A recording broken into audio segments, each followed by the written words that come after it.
तो लिख लीजिए बेटा थर्मोडायनेमिक प्रोसेसेस, ठीक है। थर्मोडायनेमिक प्रोसेसेस, वैसे तो बहुत टाइप की प्रोसेसेस होती है, लेकिन हम कुछ उनमें से डिस्कस करेंगे। सबसे पहले आप लिखिए बेटा आइसोथर्मल, आइसोथर्मल प्रोसेस, ठीक है।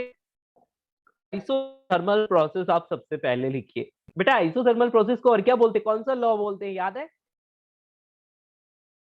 Boyle's law. वेरी गुड, है ना। तो बॉयल्स लॉ, तो आप लिखना चाहे तो लिख लीजिएगा बेटा, ब्रैकेट में बॉयल्स लॉ लिख लीजिएगा, ठीक है।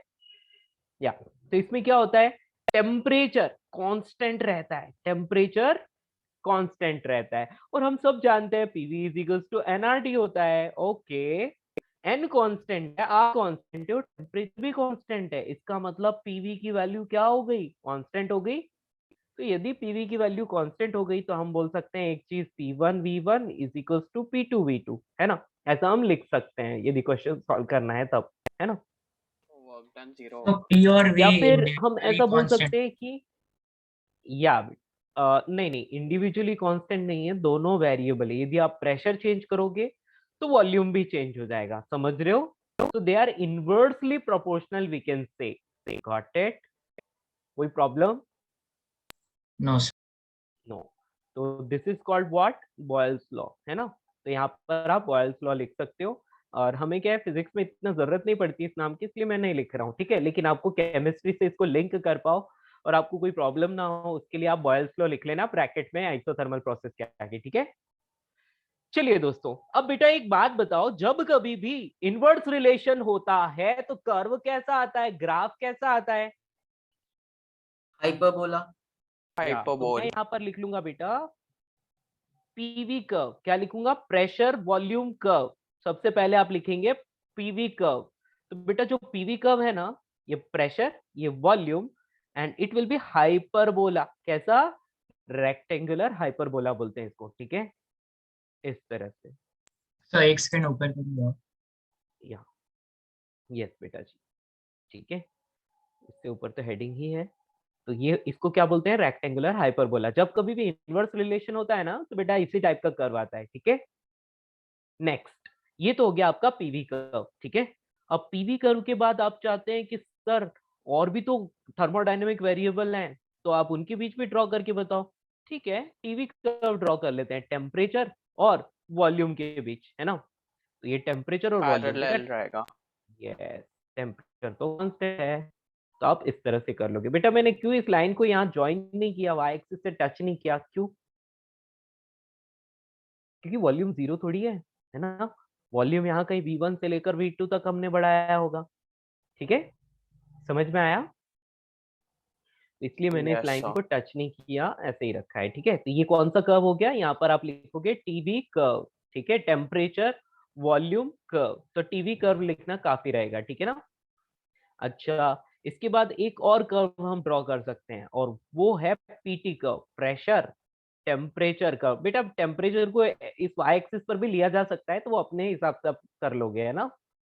ये टेम्परेचर मैंने क्या कर लिया, कांस्टेंट कर लिया। तो देखो क्योंकि एक टेम्परेचर कांस्टेंट चेंज नहीं टेम्परेचर, होता। या ये टेम्परेचर चेंज नहीं हुआ, प्रेशर इंक्रीज होता जा रहा है, अकॉर्डिंगली वॉल्यूम भी चेंज हो रहा होगा, लेकिन आपको टेम्परेचर चेंज यहाँ पर नहीं करना है, ठीक है। तो ये कौन सा वाला कर्व हो गया बेटा, पीटी कर्व। कौन सा, पीटी कर्व। तो ये थ्री कर्व जो है आपके सामने हो गए, ठीक है। इनको आप ड्रॉ कर लीजिए। बात समझ में आई? कोई दिक्कत? अब बेटा आपको कोई बोले कि स्लोप ऑफ आइसोथर्मल कर्व आप कैसे ड्रॉ करोगे, तो बेटा यहाँ या इतना नोट कर लीजिए पहले, है ना। कुछ मिस तो नहीं हुआ ऊपर से, देखो यहीं से स्टार्ट किया आज हमने, थर्मोडायनेमिक प्रोसेसेस आज की हेडिंग थी। सबसे पहले यस सर। आइसोथर्मल प्रोसेस लिखा है, उसमें टेम्परेचर क्या होता है, कांस्टेंट होता है। तो जब कभी भी टेम्परेचर कांस्टेंट होता है उसको आइसोथर्मल प्रोसेस कहते हैं। और बेटा यहाँ ज्यादा कोई डिटेल लिखवा नहीं रहा हूँ, बस जो मैंने लिखा है वो मोर देन इनफ है ना। और क्योंकि आपने केमिस्ट्री में भी पढ़ रखा है, इसलिए मेरे को फालतू लाइंस लिखवाने की जरूरत नहीं है। यदि आप बोलोगे तो लिखवा सकता हूँ, ओके। जरूरत है? No sir. नो, है ना। इससे समझ आ रहा है, राइट? चलिए ये तीनों तो कर्व। हाँ आपने बेटा, वो लिखा कि P is inversely proportional to 1/2V। तो मतलब उसमें कांस्टेंट कौन सा होगा, के का वैल्यू क्या होगा? बेटा सुनो सुनो, मैंने यहाँ पर P is inversely proportional to V लिखा है ना बेटा। हाँ। यहाँ पर मैं सिर्फ इनका इनवर्स रिलेशन बता रहा हूँ, है ना, कि इनका ऐसे इनवर्स रिलेशन होता है। यहाँ पर कांस्टेंट K की वैल्यू क्या होगी, nRT, nRT इज अच्छा हाँ, कांस्टेंट है हियर, ना। राइट? Yes sir, yes. तो P is equals to nRT upon V होता है, तो ये पूरी चीज कांस्टेंट है ना। Yes sir. समझ आ गया? आगे बढ़े, चलिए इतना हमने लिख लिया। अब हम लिखते हैं slope of isothermal sir curve. हाँ, स्लोप ऑफ आइसोथर्मल कर्व। बेटा आइसोथर्मल कर्व का मतलब क्या हो गया, आपको पीवी कर्व ड्रॉ करना है। कौन सा? PV, pressure volume curve. और बेटा उसमें आप क्या करोगे, स्लोप ड्रॉ करोगे, ठीक है, उसमें आप स्लोप ड्रॉ करोगे। तो वो सब तो ठीक है, हम लोगों को आता है, कोई दिक्कत नहीं है, करके देखते हैं ना, करके देखते हैं। तो बेटा देखो, यहाँ पर प्रेशर, यहाँ पर वॉल्यूम, और आपको लेट से किसी पर्टिकुलर वॉल्यूम के लिए इस जगह पर आपको स्लोप ड्रॉ करने के लिए बोला, तो आप ऐसी कुछ स्लोप ड्रॉ करोगे, है ना, मतलब ऐसी स्ट्रेट लाइन ड्रॉ करोगे, और इस स्ट्रेट लाइन की स्लोप ही इस कर्व की स्लोप बोली जाएगी, राइट? बेटा ये स्ट्रेट लाइन कैसे ड्रॉ करें, मतलब इसकी स्लोप कैसे फाइंड करें, एनी आइडिया? बोलो, आप डेरिवेटिव। स्लोप कैसे, या वेरी गुड, डेरिवेटिव फाइंड करेंगे, है ना, डेरिवेटिव, यस। चलिए तो डेरिवेटिव फाइंड करते हैं ना। बेटा आपको पता है P V is equals to constant, है ना। अच्छा, मैं इस पूरे को वॉल्यूम से डिफरेंशिएट करता हूँ, ठीक है, वॉल्यूम से। बेटा प्रेशर भी वेरिएबल है और वॉल्यूम भी वेरिएबल है, तो ये दो वेरिएबल मल्टीप्लीकेशन में, तो हम यूवी रूल जानते हैं ना, U V dash plus V U Yes, dash, sir. क्या So P times dV. P, और V का V के रेस्पेक्ट में यदि डिफरेंशिएशन करें तो 1 आता है, प्लस V, और P का V के रेस्पेक्ट में तो dP अपॉन dV लिखना पड़ेगा, और कांस्टेंट का डिफरेंशिएशन करते हैं तो हमेशा 0 मिलता है। कोई दिक्कत? बेटा यहाँ से So आपको, वॉल्यूम का डिफरेंशिएशन वन का मतलब वॉल्यूम कांस्टेंट है ना? बेटा मैंने वॉल्यूम के रेस्पेक्ट में, वॉल्यूम के रेस्पेक्ट में पूरी अच्छा, टर्म को ओके सर, डिफरेंशिएट किया है। Okay are you sir, getting? Yes sir. तो dP अपॉन dV की वैल्यू आ गई minus of P by V, minus of pressure by volume, that's it. So this is the slope of isothermal curve.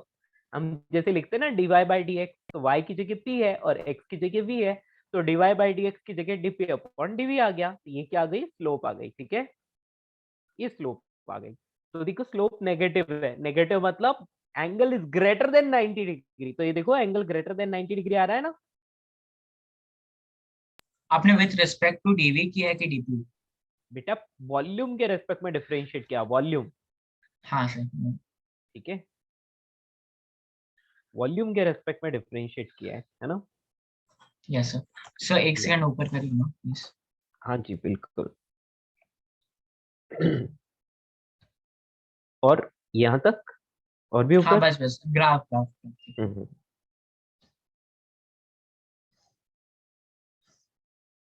कोई चीज जो किसी को समझ में नहीं आ रही है, ऐसी कोई भी चीज है बेटा, anything you are not getting? Sir इस चैप्टर के क्वेश्चन में क्या बहुत लाइक ऐसे दिमाग लगाना पड़ेगा कि अगर हाँ हमें थोड़ा कॉन्सेप्ट्स बहुत, पता है तो? एडवांस के लिए देखो कॉन्सेप्ट पता है तो आप कर पाओगे, एडवांस के लिए ऑब्वियसली दिमाग लगाना पड़ेगा, मेन के क्वेश्चन आप आसानी से कर पाओगे, ठीक है। ठीक है सर। या बट मैं एक बात बोल रहा हूँ, प्रैक्टिस इज मोर इम्पोर्टेंट। आपके लिए कंपलसरी क्या है, यदि आपको सच में चाहिए कि आप अच्छी रैंक मेन में ले आओ और एडवांस क्रैक करो, तो बेटा उसके लिए जरूरी है कि आप सबसे पहले मॉड्यूल को पूरी तरह से सॉल्व करें। दूसरी चीज HC वर्मा भी कंपलसरी है, उसको भी सॉल्व करना है, ठीक है। ये हो जाता है उसके बाद बाकी की चीजें देखेंगे, पहले इतना करना है। जिसका इतना कंप्लीट हो जाता है वो मुझसे आगे पूछ सकता है कि और क्या करें, ठीक है, पर ये प्रायोरिटी है, पहले इतना तो करना ही है। ओके बच्चों, तो स्लोप ऑफ आइसोथर्मल कर्व आ गया समझ में? जैसे डीवाई बाई डी एक्स लिखते हैं ना, slope dy by d x होती है, वैसे ही डीपी बाई डीवी हो गया, क्योंकि वाई एक्सिस पर पी है और एक्स एक्सिस पर भी है। Any problem to anyone? हाँ सर। नो। आगे बढ़े।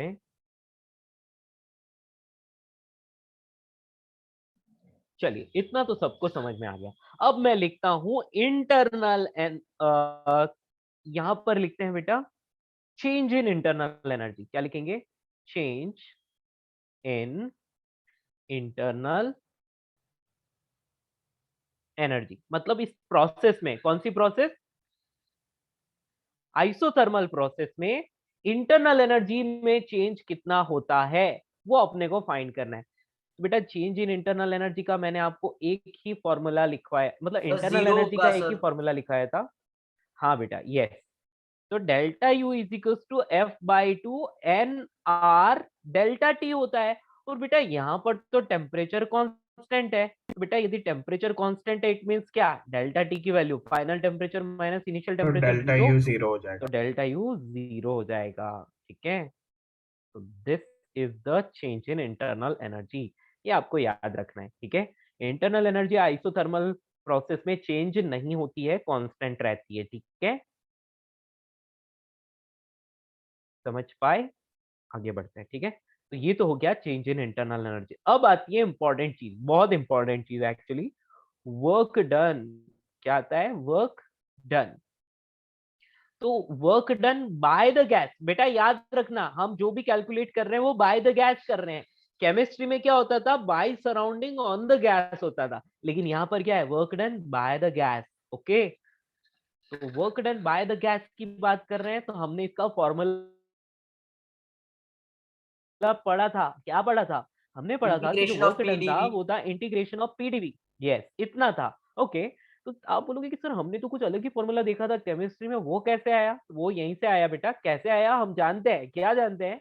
PV is equals to NRT होता है, उसको तो कोई झूठा नहीं बोल सकता। चलिए, आइडियल गैस के लिए PV is equals to NRT. तो बेटा यहाँ पर हम किसके रेस्पेक्ट में इंटीग्रेशन कर रहे हैं? वॉल्यूम के ना?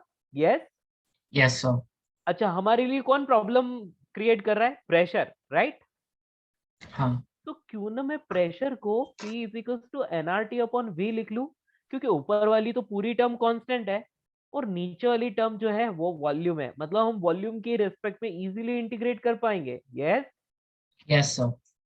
तो N R T upon V और यहाँ पर वॉल्यूम के रेस्पेक्ट में इंटीग्रेशन। तो कहां से कहां तक इंटीग्रेट करोगे? तो मैं बोलूंगा कि final initial minus volume initial. Let say, हाँ इनिशियल वॉल्यूम बेटा V1 V2 लिखूं या VI VF लिखूं? V I V F. V I VI V sir F, VF V1 V2। जो कुछ भी। भी ले लो बेटा, जो आपको अच्छा लगता है वो आप लिख लो। ठीक है, तो मैं वी इनिशियल और वी फाइनल लिख लेता हूँ। ठीक है, वी इनिशियल मतलब इनिशियल वॉल्यूम जो कुछ भी हो, और वी एफ मतलब फाइन, अरे ये क्या आ गया, हाँ फाइनल वॉल्यूम वी एफ। ठीक है, अब क्या करोगे बेटा? एनआरटी तो कांस्टेंट है, इंटीग्रेशन से बाहर ले लो। अच्छा, आप सभी को इसका इंटीग्रेशन पता है, integration of dx match upon x, तो ये होता है log l x. N x. Yes, तो बस वही यहाँ पर अपने को लिखना है, एल एन वी हो जाएगा, है ना? तो यहाँ पर हम लिख सकते हैं, क्या लिख सकते हैं? एन आर टी तो कांस्टेंट है, और यहाँ पर आ जाएगा log V, L N V. अब एल एन वी में जब आप लिमिट्स रखोगे तो V final minus L N V initial, तो लॉग की प्रॉपर्टी लगाएंगे तो L N V final upon V initial. इसमें किसी को भी कोई भी दिक्कत? सर एनीबॉडी, केमिस्ट्री एनी में प्रॉब्लम? सर ने उसको लॉग में कन्वर्ट कर दिया था। हाँ, उसे मतलब हाँ 2.303 हाँ, सॉल्व वो हम हाँ। अभी करेंगे बेटा। ये एल एन होता है ना, एल एन, हाँ जी, ये एल एन उसका होता है, बेस ये ही रहता नेचुरल लॉग होता है। क्या होता है? Natural log. नेचुरल लॉग ही। हाँ, यस सर। ये ln v2 बाई v1 जो है, इसको आप log टू द बेस 10 में कन्वर्ट करना चाहते हैं। ठीक है, तो एक्चुअली इसका मतलब ये होता है log to the base e v2 by v1, इसका मीनिंग ये होता है। लेकिन जब भी आपको log बेस e को log बेस 10 में कन्वर्ट करना है तो आप 2.303 से इसको मल्टीप्लाई करते हैं। ठीक है, तो सर इसको 2.303, मैं इसको इसका मेरे को कभी डेरिवेशन समझ नहीं आया, मतलब। बेटा ये चीज ना आपको मैथ्स में समझाई जाएगी। ठीक है, हेलो ठीक है सर। बेटा, यस सर। मैथ्स में एक चैप्टर आता है जिसमें सारी चीजों का बाइनोमियल एक्सपेंशन वगैरह करके कुछ चैप्टर आता है। Okay, yes sir. शायद 12th में या 11th में, मुझे नहीं याद है, लेकिन मैथ्स में चैप्टर आता है, उसमें बेटा आपको सारी चीजों के एक्सपेंशन मिलेंगे। ई रेस टू एक्स का एक्सपेंशन मिलेगा, L N one plus x का एक्सपेंशन मिलेगा, साइन एक्स का एक्सपेंशन मिलेगा, कॉस एक्स टेन एक्स, सबके एक्सपेंशन मिलेंगे। ठीक है, सर बाइनोमियल थ्योरम बोल रहे हो? हाँ हाँ, शायद बाइनोमियल थ्योरम, ये नो सर, आप जो बोल रहे हो लिमिट्स में होगा सर। वो टेलर सीरीज। हाँ, सॉरी लिमिट्स में, मतलब एक्चुअली क्या होता है, मतलब ये एक्सपेंशन होता है इसी चीज का, लेकिन जहां पर आप वो लिमिट्स में, यस बेटा, लिमिट्स एंड डेरिवेटिव्स वाला जो चैप्टर आता है ना, हाँ जी, उसी में आपको मिलेगा ये चीज, ठीक है। Yes sir. हाँ, उसमें सर आपको बताएंगे, ठीक है। तो अपने को बस ये रेडीमेड याद रखना है, यहाँ पर अपन ज्यादा कुछ इतना टेंशन नहीं ले सकते हैं ना, अपने पास फिजिक्स के भी बहुत सारे कॉन्सेप्ट हैं, इसलिए अपन डायरेक्टली इसको याद रख लेते हैं, ठीक है। तो देखिए यहाँ पर क्या लिखा, N R T L N V final upon V initial, तो आप इसको लिख सकते हैं बेटा एन आर टी, बेटा एल एन का मतलब लॉग बाय सी होता है, ये चीज आपको याद रखनी है, ठीक है ना। तो ये sorry, V final by V initial, V final upon V initial. अच्छा बेटा, मैं इसको यहाँ पर इस फॉर्म में भी लिख लेता हूँ, ठीक है।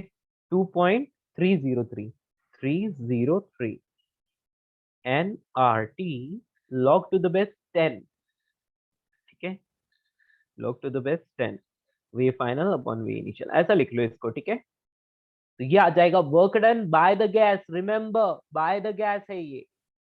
अच्छा हम एक और बात जानते हैं, क्या जानते हैं, यही कि P1 V1 is equal to P2 V2 होता है, नहीं, यानी कि P is inversely proportional to V होता है, तो मैं अब क्या लिखूंगा यहाँ पर, बोलो anybody. P1 upon P। Very P good, initial upon P final।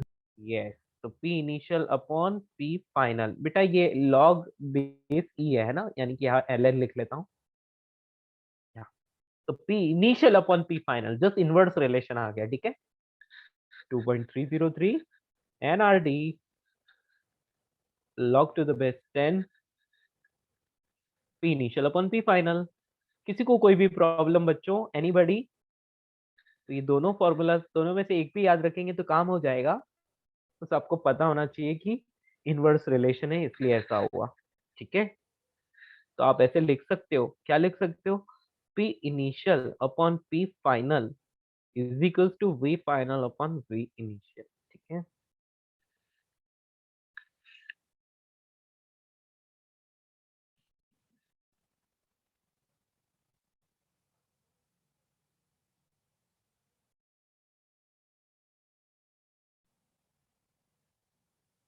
चलिए इसको कॉपी कर लीजिए जल्दी से।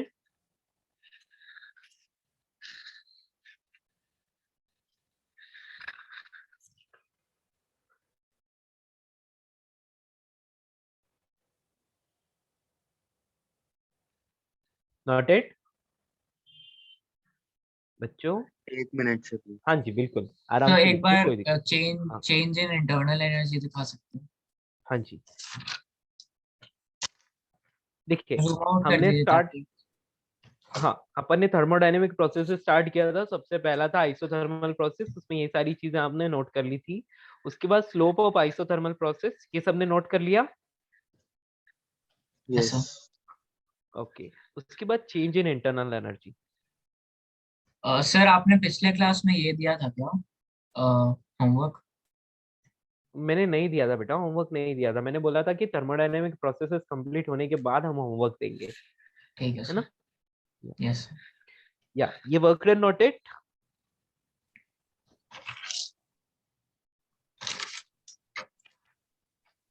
बस एक और लास्ट बार ये इंटरनल एनर्जी दिखाती है। हाँ जी, ये है चेंज इन इंटरनल एनर्जी, ठीक है। यस सर, हो गया। So I have a question. हाँ If बेटा पूछिए। delta U 0 and then delta Q is equal to work done, right? Yes बेटा बिल्कुल वही लिखने वाले हैं, नेक्स्ट वही लिखेंगे हम लोग, है ना। तो बेसिकली हीट सप्लाई किया और वो हीट हाँ 100% पूरा वर्क में efficiently कन्वर्ट हो work। जाएगा, Yes, okay sir। Yes yes correct. So applied heat will be equal to work done by the gas,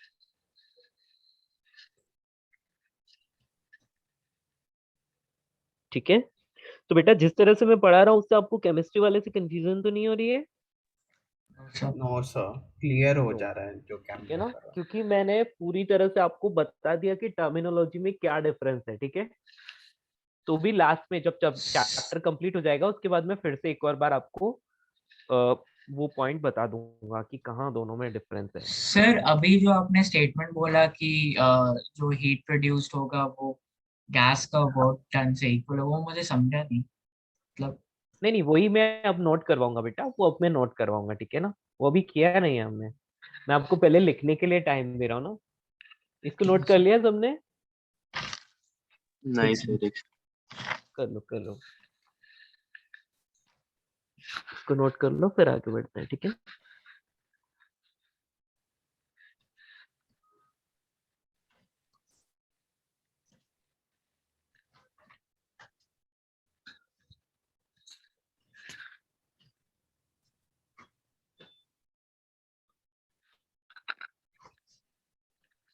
first law of thermodynamics हम ऑलरेडी कर चुके हैं। Yes sir. हम्म,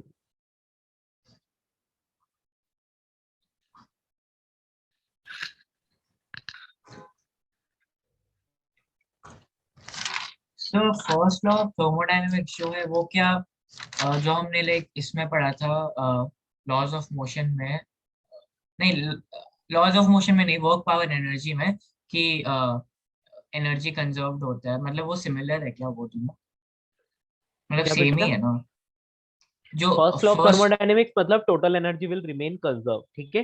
जितनी भी हीट आप बाहर से दोगे तो वो दो चीजों की फॉर्म में रहेगी, एक तो वर्क की फॉर्म में और इंटरनल एनर्जी में चेंज के इक्वल, ठीक है ना। यस सर, सो ये चीज हमें वर्क पावर हाँ एनर्जी में भी पढ़ा है, तो दोनों सेम ही चीज है ना। हाँ बेटा, एक मतलब कहने का मतलब यही है कि जो फर्स्ट लॉ ऑफ थर्मोडायनेमिक्स है ना बेटा, वो yes law sir. Of conservation of energy पर बेस्ड है, ठीक है। तो अच्छा बेटा वो यस लॉ ऑफ समझ। Conservation of energy is a universal law, ठीक है। हाँ। वो यूनिवर्सल लॉ है, वो मतलब वो सारी एनर्जीज के लिए एप्लीकेबल है जब एनर्जी कंजर्व हो रही है तब। समझ में आया? यानी यस कि सर। जहाँ कहीं पे भी एनर्जी कंजर्व है तो हम law of conservation of energy use कर सकते हैं, कहने का मतलब यही था बस, ठीक है। और ये थर्मल एनर्जी के लिए सर। हाँ ये, तो अब यहाँ पर हम बात करेंगे हीट, हीट एब्जॉर्ब्ड और रिलीज्ड, एब्जॉर्ब्ड और रिलीज्ड, ठीक है। बेटा ये सारी इसी की सब हेडिंग है ना आइसोथर्मल की। अरे हेडिंग क्या है, पॉइंट है ये, समझ लो, है ना। हीट एब्जॉर्ब्ड और रिलीज, डेल्टा क्यू को अपने को देखना है, कैसे करें? हम जानते हैं क्या, from first law of thermodynamics. क्या जानते हैं, उसमें क्या पढ़ा था हमने? Delta Q is equals to delta U plus W. Okay, और हम जानते हैं कि आइसोथर्मल में डेल्टा यू की वैल्यू 0 होती है, मतलब क्यू की वैल्यू डब्ल्यू के बराबर हो जाएगी। तो जो भी हीट आप दोगे, सप्लाई करोगे, वो वर्क डन बाय गैस के बराबर हो जाएगी, है ना। यस, तो that is heat absorbed, absorbed is equals to work done by the gas, by the gas। और यदि हीट रिलीज हो रही है तो that will be equal to work done on the gas, ठीक है। समझ में आया?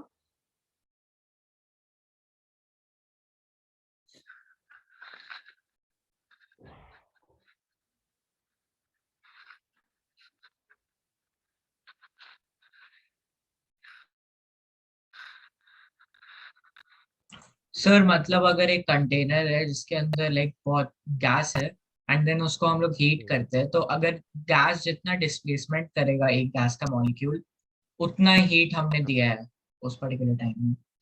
नहीं बेटा, ऐसा नहीं होता है एक्चुअली। देखो, आपने उस सिलेंडर में पिस्टन भी लगा रखा होगा, means that cylinder can expand, ठीक है, उसका वॉल्यूम इंक्रीज हो सकता है, ओके। Yes sir. और और वो सिलेंडर को इस तरह से डिजाइन किया हुआ है कि वो अपना टेम्परेचर कांस्टेंट बनाए रखता है, क्लियर।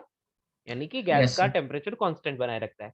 तो यदि आप जैसे हीट सप्लाई करते हो बाहर से तो बेटा गैस का टेम्परेचर चेंज नहीं होता, गैस का टेम्परेचर चेंज नहीं होता, नहीं होता। लेकिन लेकिन वो गैस जो होती है ना, अब वो टेम्परेचर नहीं चेंज हो रहा है लेकिन उसके पास एनर्जी तो आई, तो वो एनर्जी का कुछ तो करेगी। तो ऐसे में हाँ। क्या होता है कि गैस का प्रेशर बढ़ने लगता है ना, तो वो गैस क्या करती है, वो जो वॉल्स हैं उसको धक्का मारती है, तो ऐसे में वो पिस्टन जो है, पिस्टन को वो धक्का मार के दूर हटा देती है, यानी कि वॉल्यूम को इंक्रीज कर देती है, ठीक है। यस, और केमिस्ट्री में कौन से वर्क का बात करते थे? बेटा वहां पर work done on the gas की बात करते थे, तो यहाँ पर जो ना ये अभी मैंने डेल्टा क्यू बोला। Is equals to negative of W के बराबर आता है वहां पर, ठीक है ना। यस सर, मैंने हाँ, जो अभी बोला कि गैस इतना ट्रैवल किया तो लाइक यस यस समझ। यस बेटा, ठीक है, समझ में आ गया। Yes sir. तो इतना सब कुछ आपको समझ में आ गया। अब देखो इसकी पहचान कैसे करोगे, मतलब क्वेश्चन में आया था हाउ टू आइडेंटिफाई, आपको पता कैसे चलेगा, है ना। तो बेटा एक बात याद रखना कि जो भी प्रोसेस है, यदि उसकी वॉल कंडक्टिंग या फिर सेमी कंडक्टिंग है, मतलब सिलेंडर की वॉल जो है या तो वो कंडक्टिंग है या फिर पार्शियली कंडक्टिंग है, and process is very slow, process जो है बहुत बहुत स्लो है। बेटा स्लो प्रोसेस की क्या खासियत है, क्या इंपॉर्टेंट चीज है उसमें, तो बेटा बात यह है कि जब भी प्रोसेस स्लो होती है ना, तो गैस का टेम्परेचर जो है वो चेंज होने लगता है। तो ऐसे में क्या होता है, सराउंडिंग है ना, सराउंडिंग क्या करता है, सराउंडिंग से वो टेम्परेचर एक्सचेंज करके और अपना टेम्परेचर मेंटेन करके रखता है, कांस्टेंट बनाए रखता है, ठीक है। बात समझ में आई। Yes sir. या तो बेटा यहाँ पर इसको कैसे पहचाने, है ना, तो इसके लिए लिख रहा हूं, यहाँ पर आप लिख सकते हो स्टामा करके एक पॉइंट लिख सकते हो इसी का, कि if walls of walls of container या फिर सिलेंडर आर कंडक्टिंग और partially conducting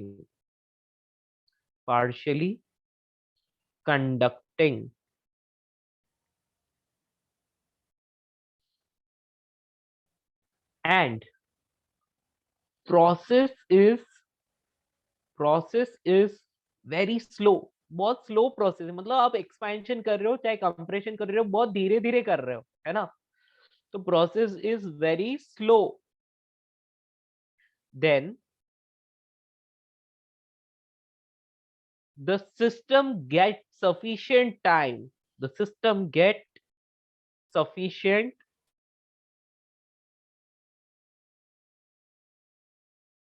time। Sir partially conducting का मतलब क्या होता है? पार्शियली कंडक्टिंग का मतलब है कि थोड़ी थोड़ी कंडक्ट कर सकती है, थोड़ी थोड़ी जो हीट है वो कंडक्ट हो सकती है, ठीक है। Yes sir. या मतलब बाकी सारे मतलब आप समझ लो कि एक तो कंडक्टर होता है जो क्या करेगा कि जितनी भी हीट डाली है आराम से कंडक्ट कर देगा, है ना। Yes sir. और एक आता है वुड, वुड क्या करता है, बिल्कुल भी हीट कंडक्ट नहीं करेगा, ठीक है। Yes sir. और एक मटेरियल ऐसा भी हो सकता है जो थोड़ी थोड़ी हीट को कंडक्ट करेगा, मतलब ना तो कंडक्टर से बहुत कम बट इंसुलेटर से ज्यादा हीट कंडक्ट करे, ठीक है। Yes sir. या that is called partially conduct. तो वो आपको वर्ड लिखा मिलेगा क्वेश्चन में, ठीक है ना, walls of the container are partially conducting, ऐसा। तो sufficient time to exchange heat from the surrounding and maintains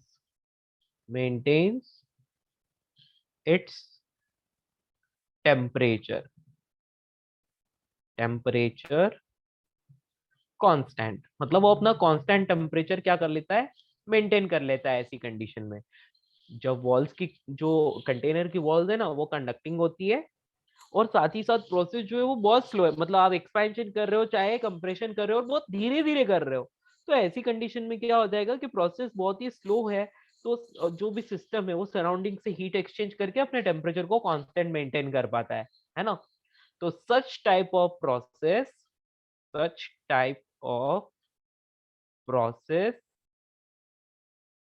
can be treated as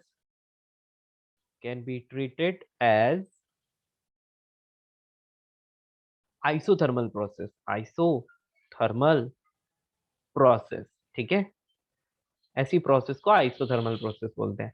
बेटा ये कोई मतलब ऐसे मतलब मैं बोलूंगा कि ये कोई थ्योरी का पार्ट नहीं है, ये चीज जो है ये हिंट है, मेरी ओर से लिखवा रहा हूँ, है ना। मैं आपको बता रहा हूँ कि आपको ये ऐसी चीज जहां पर भी मिल जाए तो उसको आप आइसोथर्मल कंसीडर करोगे, क्योंकि कई बार क्वेश्चन में लैंग्वेज में ऐसी चीज लिखी मिल जाती है आपको, ठीक है ना। तो आपको समझ जाना है कि अरे ये तो पक्का आइसोथर्मल ही होगा, और इसका सर टेम्परेचर किसके बराबर होगा बेटा, फिर सराउंडिंग के बराबर ही उसका टेम्परेचर मेंटेन रहेगा, ठीक है। अगर हम लोग कोई लाइक कंटेनर को हीट दे रहे तो वो लाइक उसका टेम्परेचर कांस्टेंट कैसे रह नहीं नहीं सकता है? नहीं नहीं नहीं, आप समझ नहीं पाए बेटा, ये उल्टा है। एक्चुअली आप क्या कर रहे हो, आपने एक कंटेनर है जो कि कंडक्टिंग है, और उसमें आपने गैस भर रखी है, ऊपर पिस्टन लग रहा है, ठीक है। अब क्या कर रहे हो, हाँ आप उस पिस्टन को दबा रहे हो, कंप्रेस कर रहे हो, ठीक है।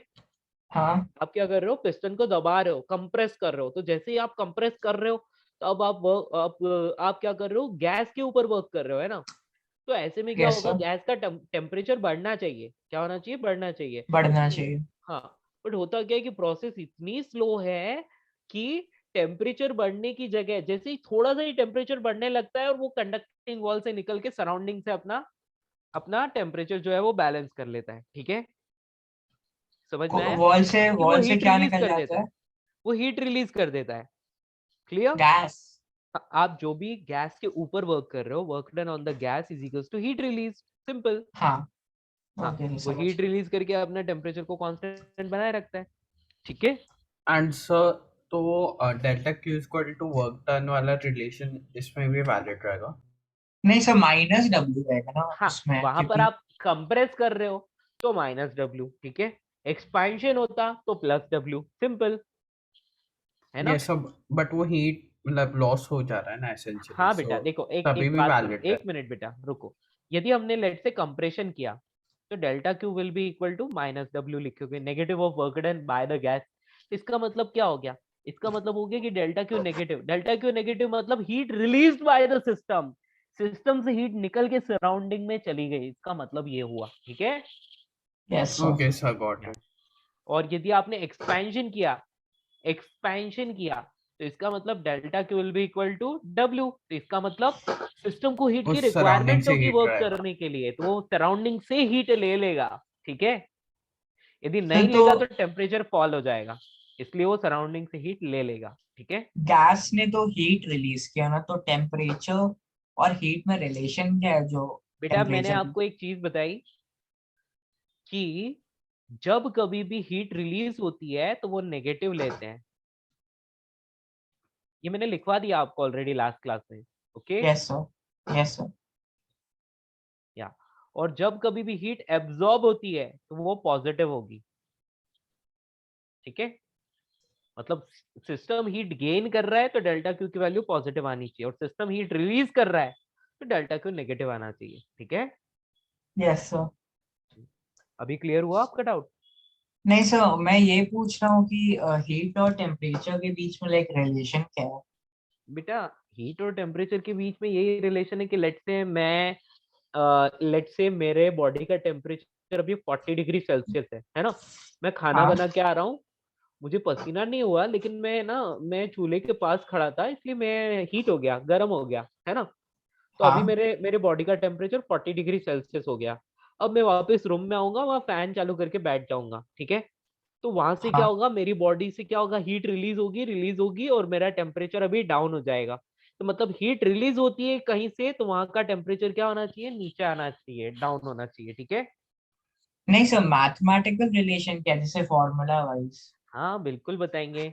यस बेटा देखो, किसी चीज के पास टेम्परेचर है, हाई टेम्परेचर है, तो उसकी इंटरनल एनर्जी हो जाएगी F/2 NR, उसकी इंटरनल एनर्जी हो जाएगी F/2 NRT, ठीक है। Yes sir, clear. समझ। हाँ, यस सर। तो अभी सिस्टम पर वर्क हो चुका है ऑलरेडी, जो भी होना था हो गया। अभी सिस्टम क्या कर रहा है, हीट रिलीज कर रहा है। बेटा हीट यदि ये रिलीज करेगा, तो ऐसे में हीट आएगी कहाँ से, इंटरनल एनर्जी को कम करेगी ना हीट, समझ यस में सर। आया। या यस सर। या फिर जो भी वर्क हो रहा है, तो वो वहां से हीट आएगी और रिलीज हो जाएगी बाहर, ठीक है। तो ऐसे में टेम्परेचर क्या होना है, फॉल होना है। तो वर्क से आ रहा है तो टेम्परेचर पर कोई फर्क नहीं पड़ेगा, लेकिन इंटरनल एनर्जी हीट में कन्वर्ट हो रही है, तो ऐसी कंडीशन में टेम्परेचर फॉल होगा, ठीक है। Yes sir. समझ जाओगे, डोंट वरी, है ना। यहाँ पर हमने ये लिख लिया है। तो यहाँ पर देखो, यहाँ पर इंटरनल एनर्जी में कोई चेंज नहीं हुआ, मतलब टेम्परेचर पर कोई फर्क नहीं पड़ा। जो वर्क किया वो हीट एब्जॉर्ब उसके बराबर होगी, ठीक है, क्लियर? सर 1 मिनट यहाँ पे रुक सकते हैं प्लीज? हाँ जी।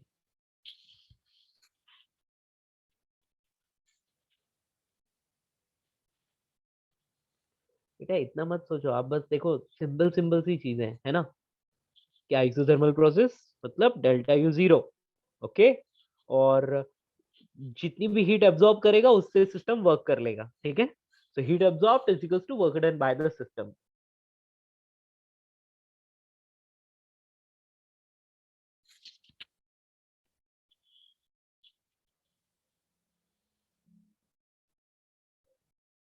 बेटा क्या प्रॉब्लम हुआ?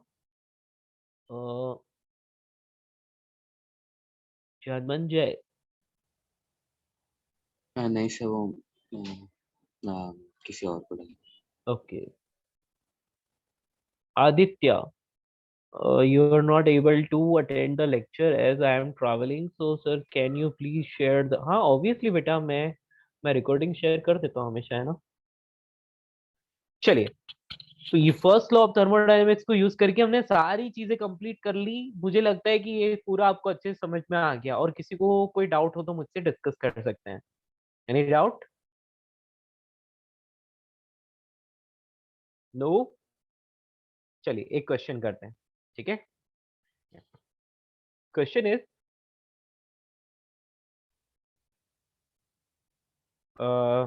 हाँ जी, 2 moles of diatomic gas is taken in a conducting cylinder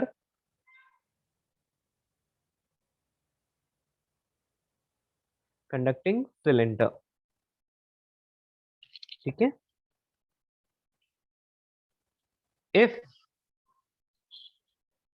the cylinder is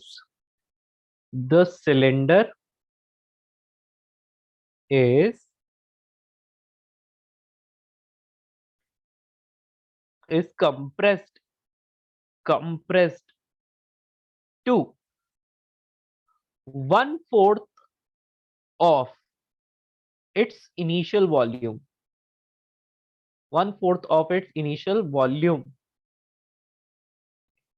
then find the heat absorbed और रिलीज्ड, ठीक है। तो आप कंसीडर क्या करोगे कि मान लिया कि या आप ऐसे ले लो, वॉल्यूम वॉल्यूम कितना था initially volume V not, temperature T not and pressure P not, ठीक है, ये था। चलिए एक और चीज लिख लेते हैं, also find the final pressure. Finally pressure कितना हो जाएगा ये भी बता दो, है ना। बेटा पूरा वेरिएबल में ही करना है, मैंने कोई वैल्यू नहीं दी पर्टिकुलर आपको, ठीक है।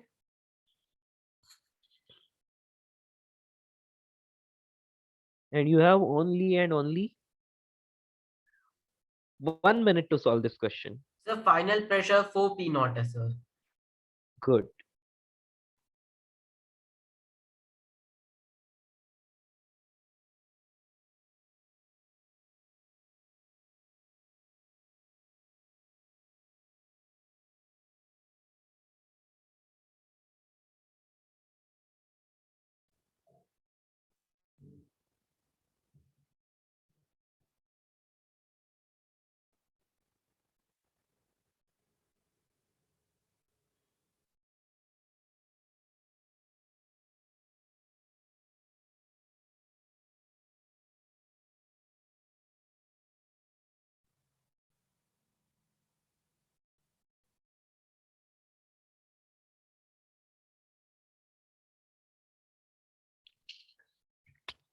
या हो गया।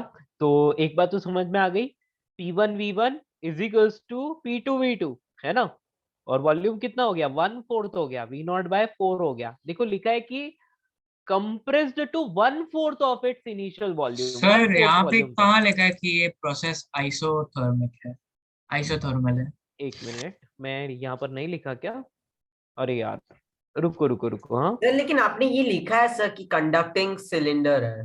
हाँ, रुको रुको बेटा, एक मिनट, हाँ रुको, compress to 1/4 of its volume very slowly लिख लो बेटा, वेरी स्लोली, ठीक है। यस।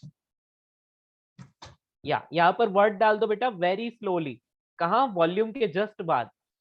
एक्चुअली मैं वहां लिखना चाहता था आइसोथर्मली, है ना, बट चलो आइसोथर्मली की जगह वेरी स्लोली लिख लो आप, ठीक है।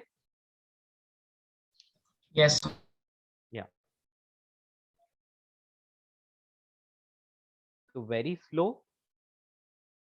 प्रोसेस, बहुत ही स्लो प्रोसेस है, मतलब आप बोल सकते हो कि आइसोथर्मल है, क्योंकि वॉल्स भी कंडक्टिंग है ना, तो इसका मतलब ये आइसोथर्मल है। और आइसोथर्मल है इसका मतलब इनिशियल वॉल्यूम जो है वो final, initial pressure volume final pressure into volume के बराबर होगा।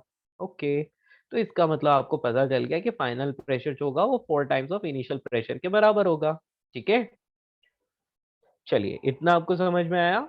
अब हम नेक्स्ट क्या कर सकते हैं, अब हमें फाइंड करना है वर्क डन। तो वर्क डन का तो सीधा फॉर्मूला है, क्या है बोलो, NRT। क्यों फाइंड कर रहा हूं मैं वर्क डन, क्योंकि मुझे तो हीट फाइंड करनी थी, हीट के लिए पहले वर्क डन पता होना चाहिए। और change in internal energy, change in internal energy तो जीरो रहती है आइसोथर्मल में, तो वर्क डन ही पता होना चाहिए, तो NRT। और सर यहाँ पर आपने पी और पी नॉट के बीच में रिलेशन क्यों निकाला? किसके बीच में, पी और पी नॉट के बीच में? बेटे मैंने पूछा था, देखो फाइंड द फाइनल प्रेशर, तो ये फाइनल प्रेशर आ गया 4 अच्छा पी अच्छा, नॉट, हाँ। यस ठीक है ना। तो यस। यहाँ पर ln, और यहाँ पर आप लिख सकते हो V final upon V initial, या फिर आप P initial upon P final भी, जो भी आपको पसंद है ना, V final upon V initial, इसी से आ जाएगा। तो यहाँ पर आपको आंसर मिल रहा है कितना, NRT नॉट, और बेटा लॉग ऑफ यानी कि ln 1/4 मिल रहा है, यस। ln 1/4 को मैं ऐसे भी लिख सकता हूँ, क्या लिख सकता हूँ, -NRT नॉट ln 4।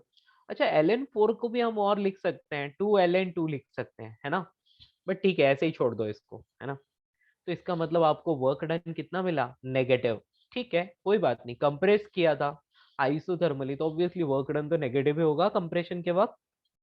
तो आप बोल सकते हो कि heat delta Q is equals to, क्या हो रहा है, W के बराबर हो जाएगी, और नेगेटिव आ रही है, कितनी आ रही है, नेगेटिव, NRT ln 4। तो बेटा ये नेगेटिव आ रही है, मतलब heat is released, heat is released. क्योंकि ये आपने नेगेटिव आया है इसलिए हीट रिलीज हुई है ना। यदि ये पॉजिटिव आता, अरे मैंने स्पेलिंग गलत लिख लिया, आप स्पेलिंग करेक्ट कर लेना, ठीक है।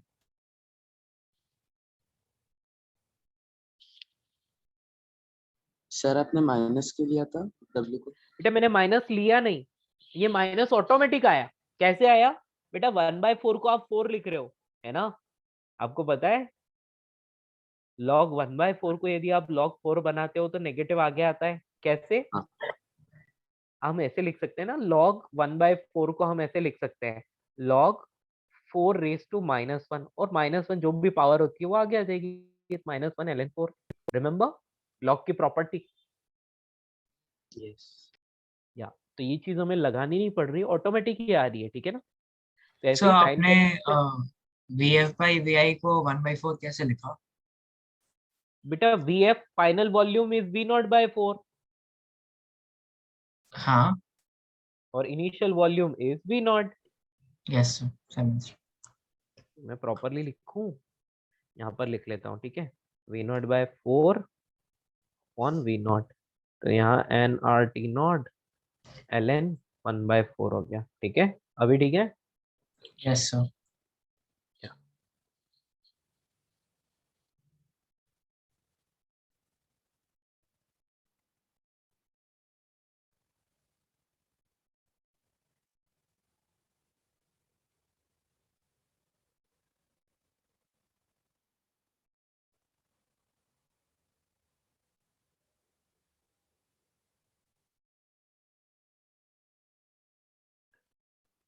ओवर दोस्तों, आगे बढ़ सकते हैं।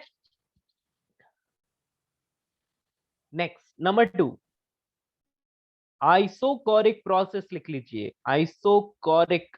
सर हाँ बेटा। 7:05 हो चुका है सर। ओ, क्या हम 5 मिनट्स ले सकते हैं क्या? नेक्स्ट क्लास कितनी बजे स्टार्ट हो रही है? सर ऑलरेडी 5-6 मिनट कंप्लीट हो चुके हैं, लाइक एक्स्ट्रा हो चुका है। ओह ओके ओके, चलिए ठीक है, कोई बात नहीं, बंद करते हैं, ठीक है। सो आज हम बहुत ही कम देर तक ले पाए क्लास, ठीक है, कभी ना कभी कंपेंसेट करेंगे, ठीक है।